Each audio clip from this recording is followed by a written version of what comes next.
Hello and welcome to Firefighting in Canada this week. It's Friday, May 20th, 2016.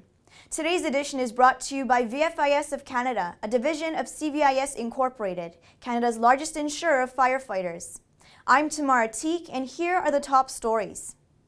The Canadian Interagency Forest Fire Centre raises the national preparedness level in response to high fire loads and extreme fire risks in many parts of the country.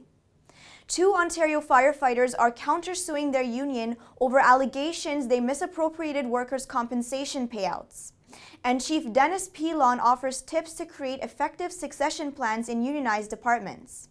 The Canadian Interagency Forest Fire Centre raised the national preparedness level to 5 on Thursday, warning resources will likely be exhausted by the nearly 1,600 fires burning across the country.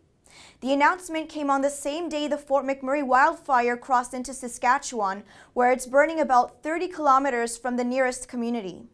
The Saskatchewan government is being criticized by the opposition for slashing its wildfire budget in recent years, despite high fire risk levels across much of the province.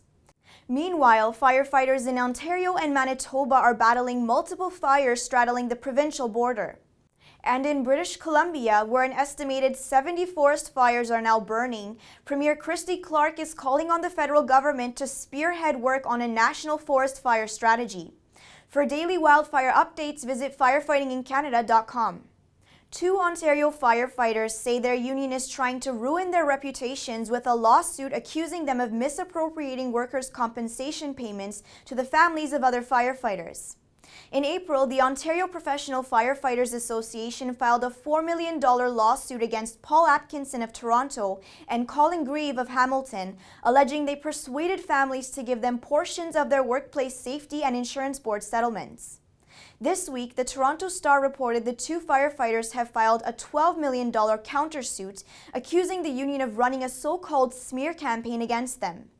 The countersuit claims the union told WSIB staff that Atkinson and Grieve were unqualified to represent claimants and warned union members of serious irregularities in how the pair handled claims. In the May issue of Firefighting in Canada, Swift current Chief Denis Pilon shares tips to develop a workable succession program in a unionized department. He says promotion criteria should consider a candidate's experience as well as their seniority. The item that I think is most important in this article is that you need to be preparing your people for moving up the ranks and to move into chief officer positions, etc., right from the day they get hired. So it's a continuous, ongoing process. I think one of the biggest problems that we have in our fire service is not giving clear expectations once people are promoted. So we need to be very clear as to what our expectations are and what the department expects their people to do once they do get promoted.